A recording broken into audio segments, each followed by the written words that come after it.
morning students, this is Ravi sir. Welcome to my class of math chapter 4 quadratic equation. ठीक है, आज हम लोग क्लास 10th के NCERT बुक का chapter number 4 quadratic equation chapter को पढ़ेंगे. ठीक है, देखिए हम लोग क्वाड्रेटिक इक्वेशन चैप्टर में हम लोग किस किस टॉपिक को पढ़ेंगे. सबसे पहले हम सीखेंगे क्वाड्रेटिक इक्वेशन है क्या.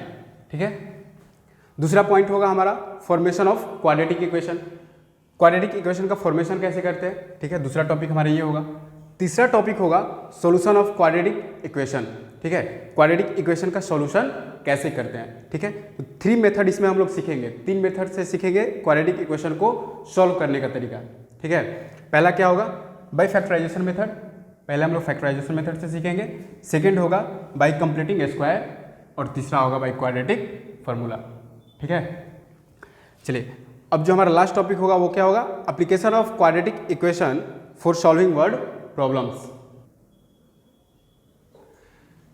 इससे पहले हम लोग टाइप ऑफ इक्वेशन पढ़ लेंगे. ठीक है, पहले हम देखेंगे टाइप ऑफ इक्वेशन यानी इक्वेशन के कितने टाइप्स होते हैं. तो हम लोग क्लास 9th में पढ़ चुके हैं लीनियर इक्वेशन और हम लोग को क्लास 10th में पढ़ना है क्वाड्रेटिक इक्वेशन के बारे में. तो सबसे पहले हम लोग थोड़ा जान लेते हैं कि लीनियर इक्वेशन है क्या. फिर से एक बार इस पर हम नज़र डालते हैं. A linear equation is an equation of first degree. ठीक है, लीनियर इक्वेशन वो इक्वेशन है जिसका हाईएस्ट पावर कितना होता है 1. आप लोग जूनियर क्लास में क्लास 5-6 में पढ़े होंगे इक्वेशन का डिग्री फाइंड करना. जो सबसे उसका हाईएस्ट पावर होता है वही क्या होता है उस इक्वेशन का डिग्री होता है. ठीक है, तो लीनियर इक्वेशन किसको बोलते हैं, जिस इक्वेशन का हाईएस्ट पावर कितना हो 1 हो. ठीक है, तो जैसे हम लोग क्लास 9th में लीनियर इक्वेशन के 2 टाइप्स पढ़े थे. लीनियर इक्वेशन इन 1 वेरिएबल और दूसरा था लीनियर इक्वेशन इन 2 वेरिएबल्स. ठीक है, तो लीनियर इक्वेशन इन 1 वेरिएबल का एग्जांपल है जैसे 2x + 5 = 11. ये एक इक्वेशन है जिसमें कि क्या है एक वेरिएबल है. दिख रहा है ना, यहाँ पे क्या है एक वेरिएबल है. दूसरा एग्जांपल है 3y - 8 = 4. तो यहाँ पे भी क्या है एक वेरिएबल है, जबकि इसमें क्या है लीनियर इक्वेशन इन 2 वेरिएबल्स में देखो यहाँ पे 2x + 3y. ठीक है, इसमें क्या है 2 वेरिएबल्स हैं. ठीक, तो हम लोगों ने क्लास 9th में पढ़ा था linear equation in 1 variable, linear equation in 2 variables. अब हम लोग क्लास 10th में पढ़ेंगे क्वाड्रेटिक इक्वेशन के बारे में. ठीक है, तो लीनियर इक्वेशन का जो जनरल फॉर्म होता है वो क्या होता है ax + by + c = 0. ठीक है, जैसे कि इस इक्वेशन में देखिए 2x + 3y = 13 लिखा है. ठीक है, तो इस इक्वेशन को हम चाहे तो इस तरह से चेंज कर सकते हैं 2x + 3y और 13 को इधर लाएंगे तो क्या हो जाएगा -13 = 0. देखिए ax है ना इसका जनरल फॉर्म, तो ax यानी 2x आ गया. ठीक है, by के जगह पे क्या आ गया 3y और c के जगह पे क्या आ गया 13. ठीक है, दूसरा एग्जांपल 5x - 2y - 8 = 0. तो ये भी क्या है लीनियर इक्वेशन इन 2 वेरिएबल्स. ठीक है, ये भी इस फॉर्म में है कि नहीं, बिल्कुल है. ठीक है, अब हम लोग देखेंगे क्वाड्रेटिक इक्वेशन. चलिए मैंने बोर्ड इरेज कर लिया. अब हम लोग जो हमारा पहला पॉइंट था कि क्वाड्रेटिक इक्वेशन क्या है. ठीक है, मैंने स्टार्टिंग में बताया था कि हम लोग इसमें 5 पॉइंट पढ़ेंगे. चलिए अब हम स्टार्ट करते हैं क्वाड्रेटिक इक्वेशन होता क्या है. ठीक है, a quadratic equation is an equation of the second degree. ठीक है, जैसे कि मैंने पहले बताया कि इक्वेशन में जो सबसे हाईएस्ट पावर होता है उसको हम लोग क्या बोलते हैं डिग्री बोलते हैं. ठीक है, तो यानी वैसा इक्वेशन जिसका हाईएस्ट पावर कितना हो 2 हो. ठीक है, लिखा है ना a quadratic equation is an equation of the second degree, यानी कि उसका डिग्री कितना होता है 2 होता है, सेकेंड होता है. ठीक है, it contains at least 1 term that is squared, यानी कि इसको हम लोग दूसरे शब्दों में ऐसे बोल सकते हैं कि उसका एक टर्म वैसा इक्वेशन जिसका एक टर्म कम से कम स्क्वायर्ड हो. ठीक है, जिसका स्क्वायर किया हुआ हो. ठीक है, तो हम लोग देख लेते हैं क्वाड्रेटिक इक्वेशन का स्टैंडर्ड फॉर्म क्या होता है. स्टैंडर्ड फॉर्म है ax² + bx + c = 0 where a is not equal to 0. ठीक है, इसका एक एग्जांपल देखते हैं. पहला एग्जांपल है 2x² + 3x + 9 = 0. ठीक है, तो ये जो इक्वेशन जो है वो इस फॉर्म में दिख रहा है क्या ax² + bx + c के फॉर्म में. देखिए तो ax² + bx + c equal to 0। इस फॉर्म में है कि नहीं है? बिल्कुल है। तो यहाँ पे a का वैल्यू कितना है 2, b इक्वल टू कितना है 3 और c इक्वल टू 9। ठीक है, अब दूसरा एग्जाम्पल देखते हैं। X square plus x plus 2 equal to 0। ठीक है, अब इसको हम लोग चेक करते हैं कि ये जो क्वाड्रेटिक इक्वेशन का स्टैंडर्ड फॉर्म होता है उस पर ये है कि नहीं है। तो स्टैंडर्ड फॉर्म क्या होता है हमारा? A x square plus b x plus c equal to 0। तो अब हमको ये बताओ कि क्या इस इक्वेशन में ए का तुम्हारा वैल्यू दिख रहा है क्या? यहाँ पे ए नहीं दिख रहा है, यहाँ पे बी दिख रहा है, नहीं दिख रहा है। तो क्या ये क्वाड्रेटिक इक्वेशन नहीं है? बिल्कुल है। यहाँ पे ए जो है वो क्या है? हिडन है। ठीक है, सॉरी 1 हिडन है। यहाँ पे क्या है? 1 हिडन है, क्योंकि 1 से किसी संख्या में मल्टीप्लाई करेंगे तो 1 ही आएगा। ठीक है, बात समझ में आ रहा है? 1 इंटू एक्स लिखे या एक्स लिखे, बात तो एक ही है। ठीक, तो यानी यहाँ पे ए का वैल्यू कितना है 1, बी इक्वल टू कितना है 1 और सी equal to 2।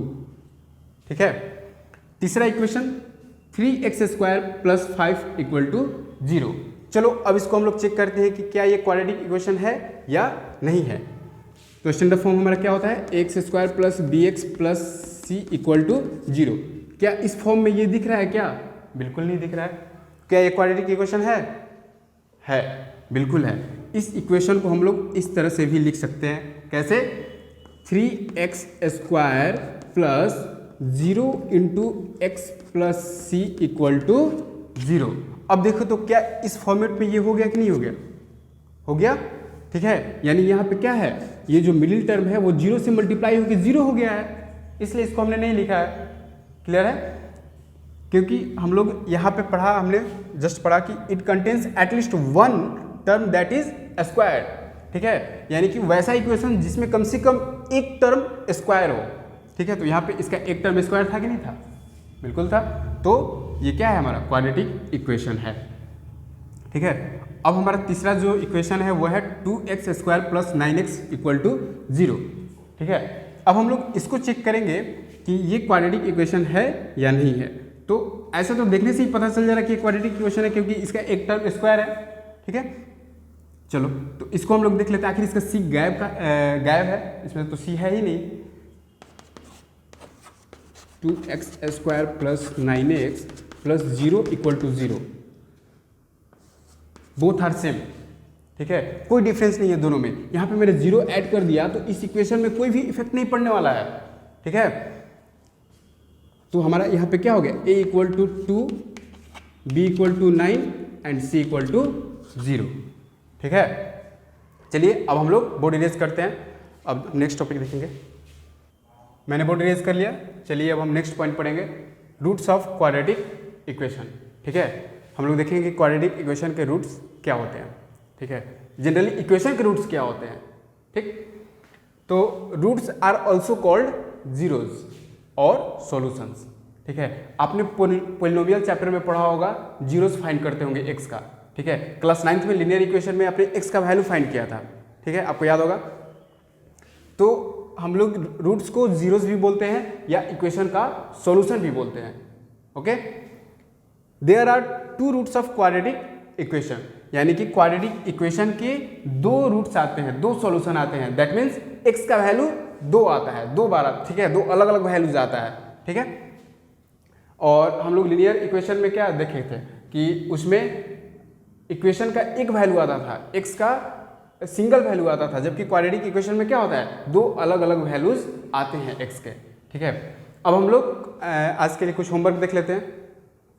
Check whether following are quadratic equation और नॉट। हम लोग को चेक करके बताना है, 4 इक्वेशन दिया हुआ है, चेक करके बताना है कि ये इक्वेशन क्वाड्रेटिक इक्वेशन है या नहीं है। चलिए हम लोग पहले इक्वेशन को चेक करते हैं। ठीक है, पहला इक्वेशन है x माइनस 3 का whole square plus 2 equal to 2x minus 3। तो ये a माइनस बी का होल स्क्वायर है। ठीक है, इसको a माइनस बी के होल स्क्वायर पे हम इसको तोड़ देंगे, क्या हो जाएगा? एक्स स्क्वायर क्या प्लस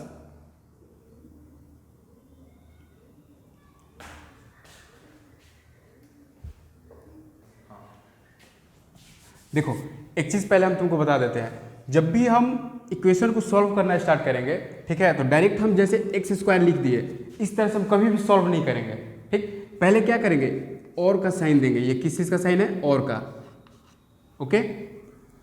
चलो, तो ए माइनस बी के होल स्क्वायर को क्या करेंगे, उस पर तोड़ लेंगे, एक्स माइनस 3 क्या होल स्क्वायर है, तो x square minus 2 into x into 3 plus 3 का होल स्क्वायर, और उसके बाद क्या है +2 कर दिए, उसके बाद है 2x माइनस 3।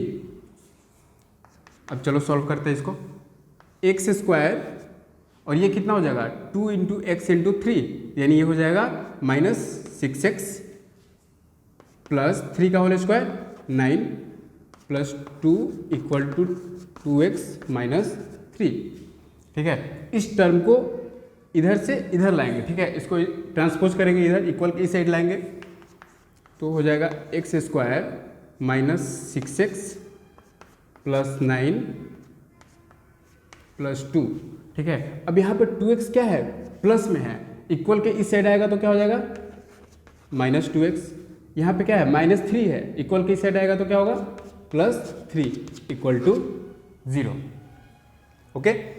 अब चलो क्या करते हैं, देखो ये एक जैसा टर्म है, लाइक टर्म, आप लोग पढ़े होंगे लाइक और अनलाइक टर्म, ये क्या है लाइक टर्म है, ये और ये, इन दोनों को क्या करेंगे एक साथ ऐड करेंगे, दोनों निगेटिव में है, ठीक है। चलो यहाँ करते हैं, जगह नहीं है नीचे, ये भी हो जाएगा, यहाँ ये हो जाएगा x square minus 6x minus 2x minus 8x हो जाएगा, ओके। और अब चलो देखते हैं कांस्टेंट टर्म को, ये है और ये है, इन तीनों को आपस में ऐड कर देंगे, कितना हो जाएगा 3 to 5 और 9 14 equal to 0।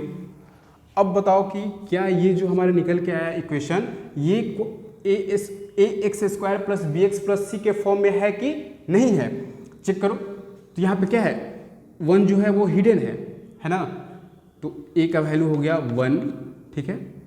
B equal to कितना है -8 और सी इक्वल टू कितना है 14, ठीक है। तो ये हमारा क्वाड्रेटिक इक्वेशन है कि नहीं है, यस बिल्कुल है, ठीक है। चलो इसी तरह से क्वेश्चन नंबर 2, 3 और 4 को सॉल्व करना और बताना कि क्वाड्रेटिक इक्वेशन है या नहीं है। अब हम लोग नेक्स्ट टॉपिक कल पढ़ेंगे, आज के लिए इतना ही, थैंक यू।